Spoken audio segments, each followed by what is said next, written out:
একসময় নিজেকে কথা দিয়েছিলাম, এই ভারত চষে বেড়াবো। সে কথা রাখতে পেরেছি কি? আসলে বাড়ির আশপাশটাও সেই অর্থে ঘুরে দেখা হয়নি, কলকাতাও চষে ফেলা হয়নি। তবে না হওয়ার হিসেব কষে কি থেমে থাকবো? স্বপ্ন দেখতে তো ক্ষতি নেই। তাই নতুন করে 20 সাল থেকে ইচ্ছে হয়েছিল ট্রাভেল ভিডিও বানাবো। সেগুলোও বালি। কোভিডের ঢেউ আমার স্বপ্নকে ভাসিয়ে নিয়ে গিয়েছিল। 2 বছর কোথাও যাওয়া হয়নি।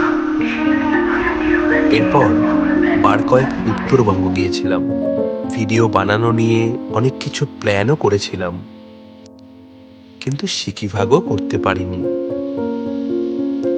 ল্যাদ খেয়ে এডিট করেও কিছু দাঁড় করানোর মতো সাহস হয়নি। গত বছরের শুরুতে রডোডেনড্রন দেখতে মাত্র একদিনের জন্য গিয়েছিলাম সিকিমের ওখরেতে। সেখানে শ্যুট করে ফিরে এসে এডিট করে একটা ছোট ভিডিও বানিয়েছিলাম, আমাদের কয়েকজনের গল্প। বন্ধুরা সাধুবাদ জানিয়েছিল, একটু ভরসা পেয়েছিলাম। পুরনো ইচ্ছেটা আবার জোরালো হয়েছে। তাই ভাবলাম, যা হয় হোক। পায়ের তলার সর্ষে দিয়ে যেদিকে যাব সেদিকেরই গল্প তুলে ধরব আমাদের এই নতুন ঘোড়ার গল্প বলার চ্যানেল চলতি হাওয়ার পন্থীতে। আমাদের কিন্তু এই একই নামে একটি ফেসবুক পেজও আছে, ঘুরে আসবেন। এই দেখেছেন, আপনাদের সাথে পরিচয় পর্বটাই সারা হলো না। আমি আদিত্য, আর আমার সাথে আছে ইন্দ্রাণী। কিন্তু দুর্ভাগ্যবশত ঘুরতে যাওয়ার গল্পের এই সিরিজে ইন্দ্রাণী নেই। আমি একাই এবার এসেছি। শেষ মুহূর্তের ব্যস্ততায় ইন্দ্রাণীর আসা হয়নি। যদিও আমার সাথে আমার এক বন্ধু দম্পতি আছে, তবুও ঘরে বউ ফেলে একা একা ঘুরতে আমার আবার বিশেষ ভালো লাগে না। ঘুরতে এসে যদি ঝগড়াই না করলাম, তবে আদর্শ বাঙালি দম্পতি হলাম কিসে? ভূমিকা শেষ করে মূল গল্পে ফিরে আসি। অনেক দিনের ইচ্ছে ছিল ভরা বর্ষায় মনোমুগ্ধকর সবুজের সমারোহে দৃষ্টি সুখের তাড়নায় ঘুরে বেড়াবো। আমার বন্ধু সেই মতোই প্ল্যান করেছিল। 4 মাস আগে টিকিটও কেটে রেখেছিল। কিন্তু কপাল যদি সঙ্গ না দেয়, তখন বিকল্প পথ তো ভাবতেই হবে। আচ্ছা, এই প্রসঙ্গে বলে রাখি, এখন কিন্তু আর 4 মাস নয়, 2 মাস আগে থেকে নির্দিষ্ট দিনের টিকিট পাওয়া যায়। যাওয়ার উৎসাহে যখন টকবক করে ফুটছি, তখনই আমার বন্ধু ফোন করল। হ্যাঁ, বল। বলছি, একটা প্রবলেম হবে বলে মনে হচ্ছে। আবার কি প্রবলেম? চেন্নাই মেল কিন্তু রোজ অনেকক্ষণ করে লেট করছে। আমাদের কিন্তু গাড়িকে ভোর 5টায় বলা আছে। তাহলে কি হবে? বাসে করে গেলেও অনেকটা সময় লেগে যাবে। আর এখন কি বাস পাবো জানিও না। দাঁড়া, আমি দেখি অন্য কোনো ট্রেনে টিকিট পাই কিনা। হ্যাঁ, তাহলে দেখ। এই যে শালিমার স্টেশনে প্রথমবারের জন্য পদধূলি দিলাম, এটা কিন্তু ওই চেন্নাই মেলের জন্যই। অনেক দেখে শালিমার স্টেশন থেকে আমাদের গন্তব্যের কনফার্ম টিকিট পেয়েছিলাম। দেরি করিনি, কেটে নিয়েছিলাম। চেন্নাই মেলকে আলবিদা জানিয়ে ক্যান্সেলও করে দিয়েছিলাম। শালিমার স্টেশন যেন এক আলো আঁধারির প্রলেপ। ঠিক যেন নিরুদ্দেশে যাওয়ার ট্রেন ছাড়ে এখান থেকে।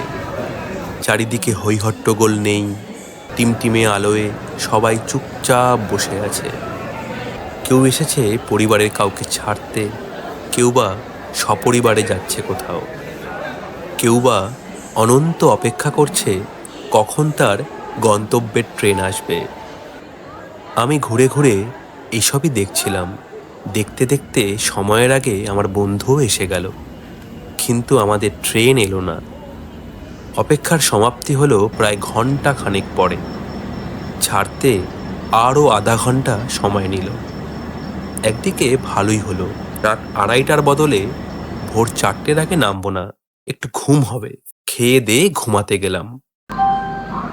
কয়েক ঘন্টা ভালোই ঘুম হলো। 4টের মধ্যে গন্তব্য স্টেশনে পৌঁছালাম। এই দেখুন, কোথায় যাচ্ছি সেটাই তো এখনো বলা হয়নি। আমাদের এবারের গন্তব্য ওড়িশার কেওনঝড়। 3 দিনের এই ট্রিপে আমরা ঘুরে দেখব বিশেষ করে কেওনঝড়ের বৃষ্টিস্নাত জলপ্রপাতগুলি, এছাড়াও আরও বেশ কিছু জায়গা। তবে সারপ্রাইজ থাকছে কিন্তু অন্তিম দিনে। শেষ দিনে আমরা এমন একটি জায়গায় পৌঁছাবো যেখান থেকে ঢিল ছোঁড়া দূরত্বে ঘরের বারান্দা থেকে উপভোগ করতে পারবেন ধারা দিয়ে নেমে আসা জলের রাশিকে। তাই দেরি না করে চ্যানেলটাকে সাবস্ক্রাইব করে দিন, আমরাও একটু অনুপ্রেরণা পাই। তাহলে শুরু করা যাক আমাদের এবারের সিরিজ কেওনঝড়। পার্শ্ববর্তী রাজ্য ওড়িশার কেওনঝড় শহর কেওনঝড় জেলার মধ্যেই পড়ে। তবে শহর কেওনঝড়ের থেকে জেলা কেওনঝড়ের সৌন্দর্য আরও মনোমুগ্ধকর। জেলা জুড়ে ছড়িয়ে আছে অনেক জলপ্রপাত, আর এই জলপ্রপাতের টানেই তো ছুটে আসা। বর্ষার জলে পুষ্ট এই জলপ্রপাতগুলি থেকে যখন ধারা দিয়ে জলরাশি নিচের দিকে নেমে আসে, সেই দৃশ্যের দিকে মনে হয় দীর্ঘক্ষণ তাকিয়ে থাকি। সমস্ত পিছুটান ভুলে যত বেশি সময় হয় যেন এখানেই কাটিয়ে নিই। ফিরে গেলেই তো তারা করবে রোজকার রোজ নামচা। পূর্বে ময়ূরভঞ্জ ও ভদ্রক জেলা, দক্ষিণে যাজপুর জেলা, পশ্চিমে ঢেঙ্কানাল ও সুন্দরগড় জেলা ও উত্তরে ঝাড়খণ্ডের পশ্চিম সিংভূম জেলা দ্বারা পরিবেষ্টিত কেওনঝড় জেলা ওড়িশার অন্যতম প্রধান মিনারেল উৎপাদনকারী জেলা। আয়রন ওর থেকে শুরু করে ম্যাঙ্গানিজ ওর, ক্রোমাইট, কোয়ার্টজাইট, বক্সাইট, সোনা, লাইমস্টোন সবই পাওয়া যায় এখানে। মূলত আদিবাসী সংখ্যাগরিষ্ঠ জেলা কেওনঝড় তার প্রাকৃতিক সৌন্দর্য, সবুজ বনভূমি ও জলপ্রপাতের জন্যই বিখ্যাত। যারা কলকাতা থেকে আসবেন তারা এই যাজপুর কেওনঝড় রোড স্টেশনে এসে এখান থেকে আপনাদের সফর শুরু করতে পারেন। এখান থেকে কিন্তু শহর কেওনঝড় বেশ দূর, আগে থেকে গাড়ি বলা থাকলে ভালো। একটু ফ্রেশ হয়ে স্টেশন ঘুরে বাইরে বেরিয়ে এলাম। গরম চায়ে চুমুক দিয়ে অপেক্ষা করতে লাগলাম আমাদের গাড়ির। খুব বেশি দেরি হলো না, চা শেষ করার আগেই গাড়ি হাজির। শুরু হলো আমাদের সফর। আকাশ তখনও কালো, সূর্যিমামার দেখা নেই। আলো ফুটতে আরো বেশ কিছুটা দেরি। হাইওয়ে ধরে যখন গাড়ি ছুটে চলেছে, পূবাকাশ ধীরে ধীরে নিজের অন্ধকারের চাদর সরিয়ে ফেলছে। আমরাও দুপাশের রূপ উপভোগ করতে করতে চলেছি। আজ আমাদের প্রথম গন্তব্য হলো ঘাটগাঁওয়ের মা তারিণী মন্দির।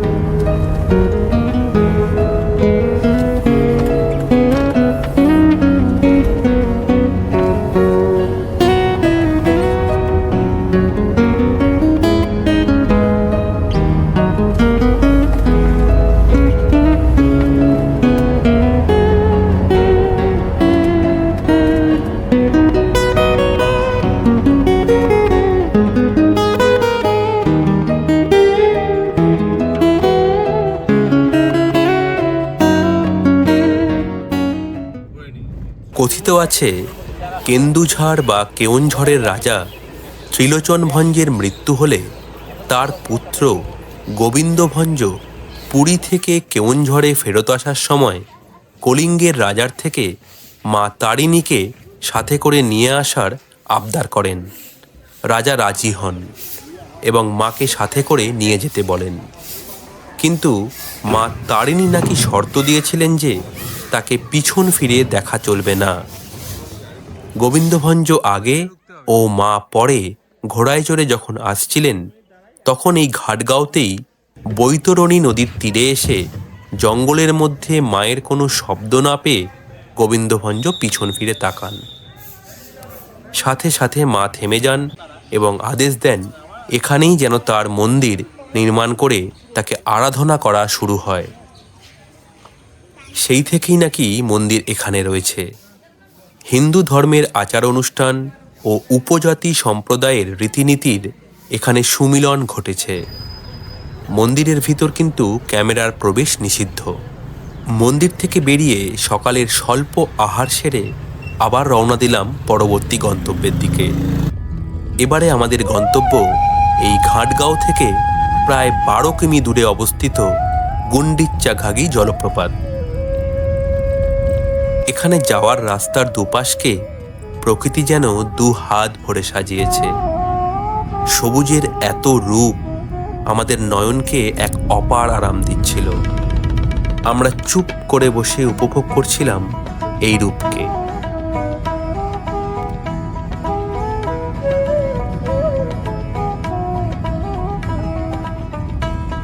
এই জলপ্রপাতের চারপাশ সবুজ দিয়ে ঘেরা। নিচে বয়ে চলা মুসলা নদীর উপর লোহার ব্রিজ পার হয়ে ওপারে গেলে জলপ্রপাতকে আরও কাছ থেকে দেখা যায়। উপভোগ করা যায় ধাক্কা খেয়ে ফিরে আসা জলকণাকে। প্রায় 50 ফুট উচ্চতা থেকে নিচে বয়ে চলা নদীর উপর তীব্র গতিতে ঝরে পড়ছে এই জলপ্রপাতের জল।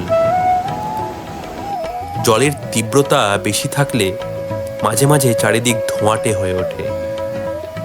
সকালবেলার এই দৃশ্য আমাদের অনেক দিন মনে থেকে যাবে। স্মৃতির মণিকোঠায় এই অপরূপকে বন্দি করে আমরা এবার ফিরে যাচ্ছি। এবারে আমাদের গন্তব্য এখান থেকে প্রায় 37 কিলোমিটার দূরে অবস্থিত ভীমকুণ্ড।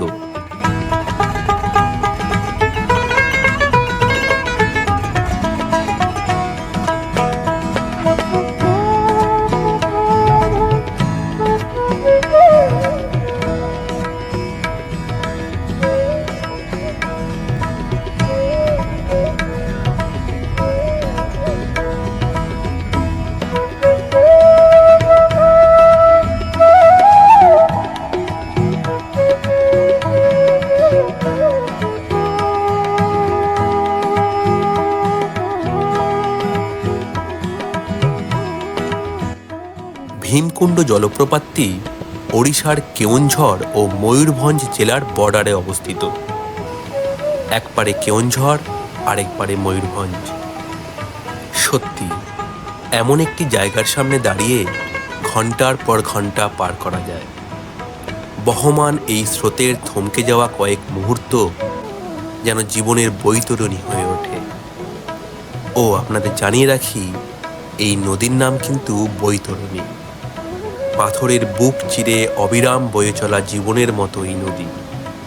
গুচ্ছ মেঘে সাজানো আকাশ, সবুজের শাসন আর নদীর কলতান প্রকৃতির এক অমোঘ উপহার, ভালোবাসা। এমন প্রেম বিষ হলেও আকণ্ঠ পান করে নিতে ইচ্ছা করে। মনে হয় এমন সাগরের অতল গভীরে ডুব দিই। সানাকুণ্ড ও বরাকুণ্ড নামে 2টি স্রোত এখানে এসে মিশেছে। বৈতরণীর জলে তারা মিশে বয়ে চলে গিয়েছে দৃষ্টির বাইরে। বড় বড় গাছেরা ঘিরে রেখেছে চারিদিক। পাথরের উপর দিয়ে বয়ে চলার সময় জলের রং এখানে পাথুরে। জলের তীব্রতা এখানে ভালোই। বৃষ্টি হলে তীব্রতা আরও প্রখর যে হয় তা আন্দাজ করা যায়। ওয়াচ টাওয়ারের উপর থেকে দৃশ্য আরও সুমধুর লাগে। মনে হয় প্রকৃতির নয়নাভিরাম রূপকে আরও কিছুক্ষণ উপভোগ করি। কথিত আছে, মহাভারতের সময় ভীম এই কুণ্ডে স্নান করেছিলেন বলেই নাকি এই স্থানের নাম ভীমকুণ্ড। বিশালাকার ভীমের স্ট্যাচু এখানকার অন্যতম আকর্ষণ। এই আকর্ষণের আবেগকে আরও কিছুটা ত্বরিতান্বিত করে এবারে এখান থেকে ফিরে যাওয়ার পালা। আমাদের এর পরের গন্তব্য সীতাবিঞ্জি।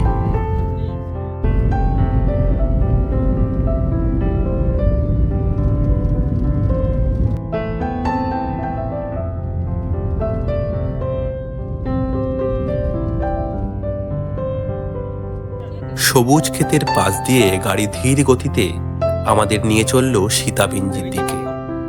হাইওয়ে ছেড়ে গাড়ি যখন ভিতরের রাস্তায় প্রবেশ করলো, তখন গাড়ির বাইরে চোখ রাখলে একের পর এক উপজাতি গ্রাম নজরে আসছিল।